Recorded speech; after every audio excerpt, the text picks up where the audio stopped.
पुस्तक अभिवाचनाच्या कार्यक्रमात सादर करत आहोत पद्मविभूषण प्राप्त शिवशाहीर बाबासाहेब पुरंदरे लिखित राजा शिवछत्रपती या पुस्तकाचा अभिवाचन. ऐकूया या पुस्तकाच्या पूर्वार्धाचा भाग 63. अभिवाचक जयंत ठोंबरे. किल्ले प्रतापगड. खानानं जावळीच्या दरीत जाण्याचं शिवाजीच्या वकिलांपाशी कबूल केलंय हे खानाच्या सर्व सरदारांना कळलं होतं. त्यातील काही सरदार अत्यंत दूरदर्शी आणि बादशहाच्या हिताची खरोखरच निष्ठापूर्वक काळजी वाहणारे होते. काही सरदार मात्र शुद्ध नंदीबैल होते.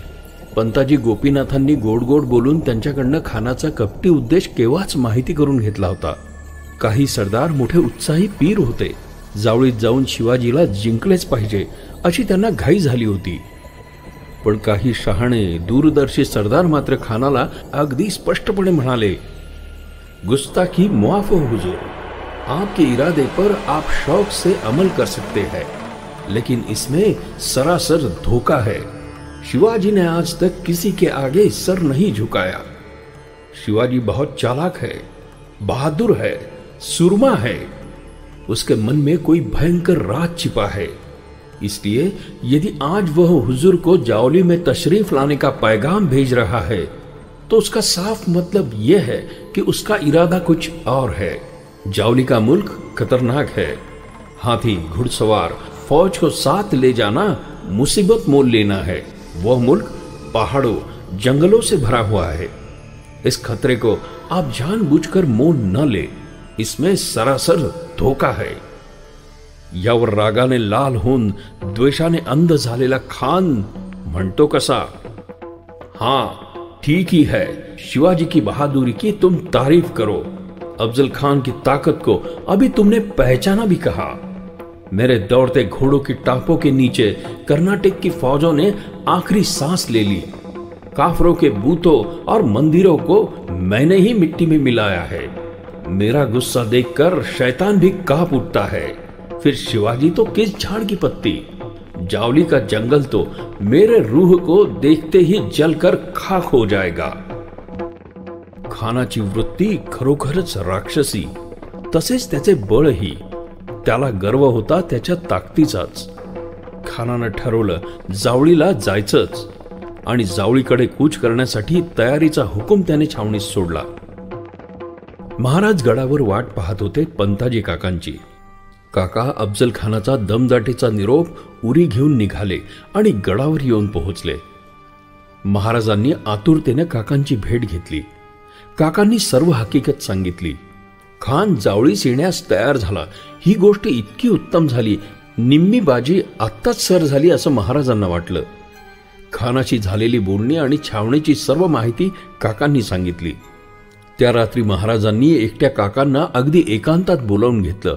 महाराजांनी खानासंबंधी गुप्त हकीकत काय काय कळली ती सांगा म्हणून म्हटले. तेव्हा काका ती सारी गुप्त हकीकत सांगू लागले. खानाच्या मनात दुष्ट बुद्धी आहे. सल्ला करून महाराजास भेटीस आणून दगा करून कैद करून विजापुरास धरून न्यावे ऐसे आहे. खानाचा हेतू उघड उघड दगा करण्याचा ठाम कळला. महाराजही मनाची हेच धरून चालले होते. कारण याच खानानं कर्नाटकात शिरेपट्टणमच्या कस्तुरीरंग नावाच्या राजाला तहासाठी किल्ल्यातून बाहेर बोलावलं. त्याला शपथपूर्वक विश्वास दिला. कस्तुरीरंग राजा खानावर विश्वासून भेटीस आल्यानंतर खानानं भेटीत दगाबाजी करून त्याचा खून पाडला. खानाचा हा इतिहास आजही ताजा ताजा होता. पण ही खानाची राक्षसी वृत्ती पाहून महाराज जास्तच गंभीर झाले. त्यावर काका म्हणतात, महाराज मी खानास जावळीस घेऊन येतो. तुम्ही हिम्मत धरून एकांगे करून खानास मारणे, त्याचे सारे लष्कर साफ लुटणे, राज्य सर्व आपले करणे. पंताजीचा हा पीळ होता, ही इच्छा होती, हा सल्ला होता. महाराजांना तो पटला. अत्यंत धाडसाची आणि जीवावरची ही गोष्ट होती. सोपं नव्हतं. तरीही काका म्हणाले की हिम्मत धरून एकांगी मारा. खरोखरच हा सल्ला ही हिमतीचाच. महाराजांनी काकांना पुन्हा खानाकडे पाठवायचं ठरवलं. पुन्हा एकदा खानास जावळीस येण्याबद्दल आग्रह करायचा.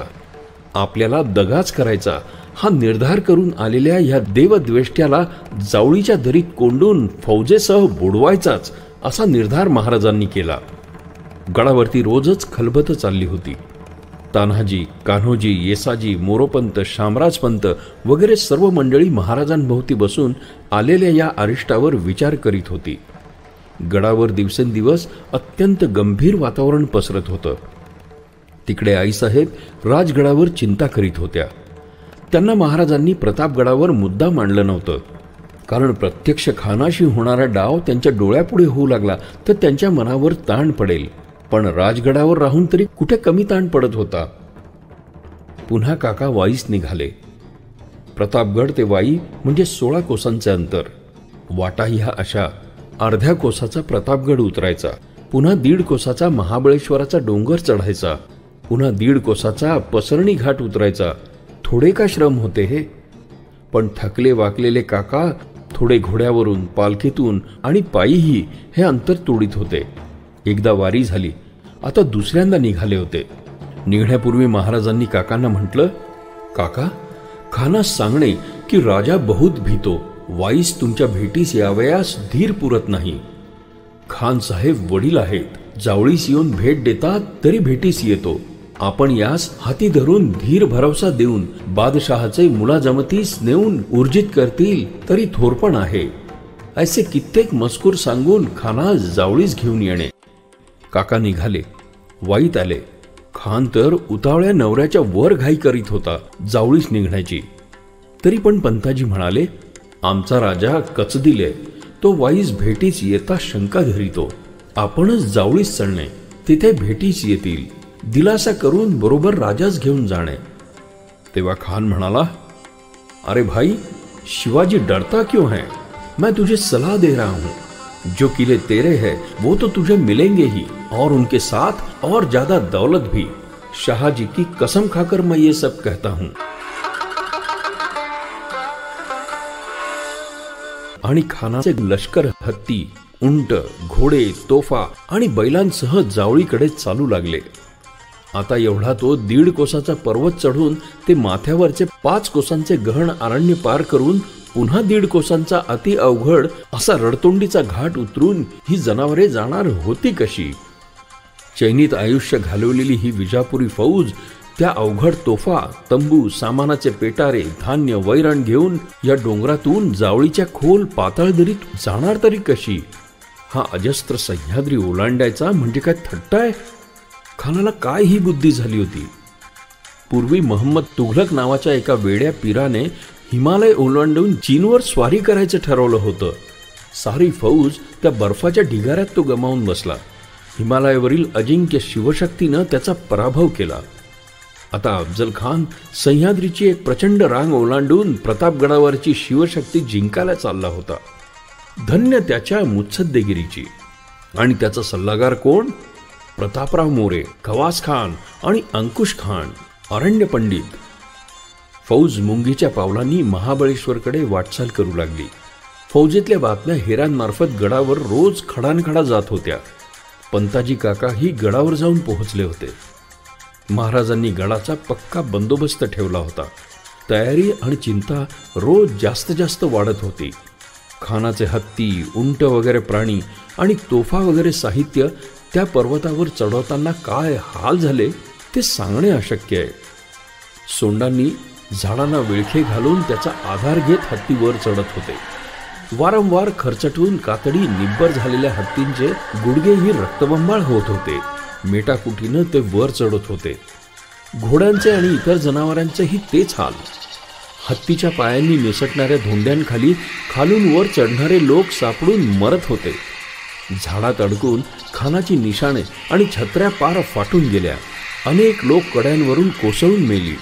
जनावरे मोडली. आतोनात श्रम पडले. सह्याद्रीच्या शिखरावर गेल्यानंतर त्यांना स्वर्गात गेल्यासारखं वाटलं. आता 5 कोसांचे वाटा नसलेले जंगल, मग फक्त 1.5 कोस घसरगुंडी सारखा उतार, आणि मग जावळीची दरी. कमालीच्या यातना सोशीत, धडपडत, कोलमडत अखेर हा सारा पसारा जावळीत पोहोचला. ते जंगल फौजेने गजबजून गेले. झाडावर पाखरू बसेना. जावळीपासून प्रतापगडचा पायथा 1.5 कोस होता. जावळी सर्व बाजूंनी उंच उंच पर्वतांनी आणि जंगलांनी वेढली होती. तिथे अफजल खान येऊन पोहोचला. गडावरचे सर्वच लोक चिंतामग्न होते.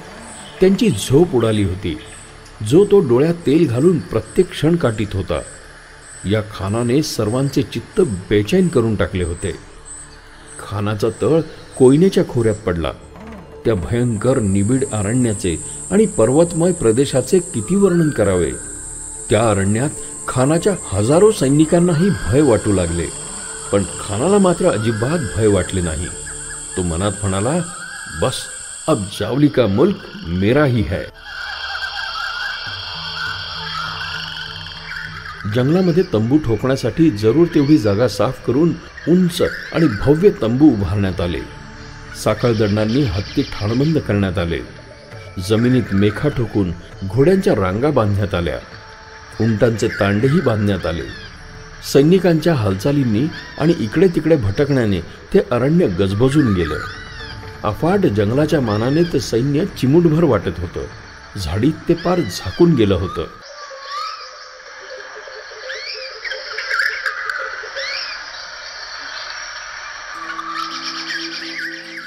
श्रोते हो, पुस्तक अभिवाचनाच्या कार्यक्रमात पद्मविभूषण शिवशाहीर बाबासाहेब पुरंदरे लिखित राजा शिवछत्रपती या पुस्तकातल्या पूर्वार्धाचा भाग 63 आज आपण ऐकलात.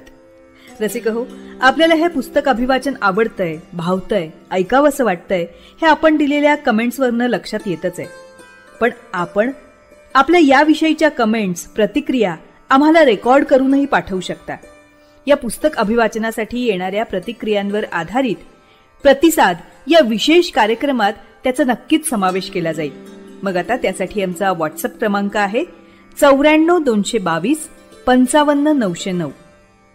क्रमांक पुन्हा एकदा ऐका, 9422 55 909. तसंच तुम्ही ईमेलही करू शकता. त्यासाठी आमचा मेल आयडी आहे image27@gmail.com. IMAGEAD27@gmail.com. तेव्हा आपल्या प्रतिक्रिया रेकॉर्ड करून आम्हाला नक्की पाठवा. आम्ही त्याची आतुरतेने वाट बघतो आहोत.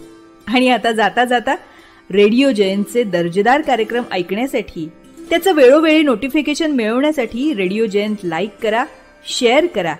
आणि हो, रेडिओ जयंतच्या या यूट्यूब चॅनलचं सबस्क्रिप्शन फ्री आहे.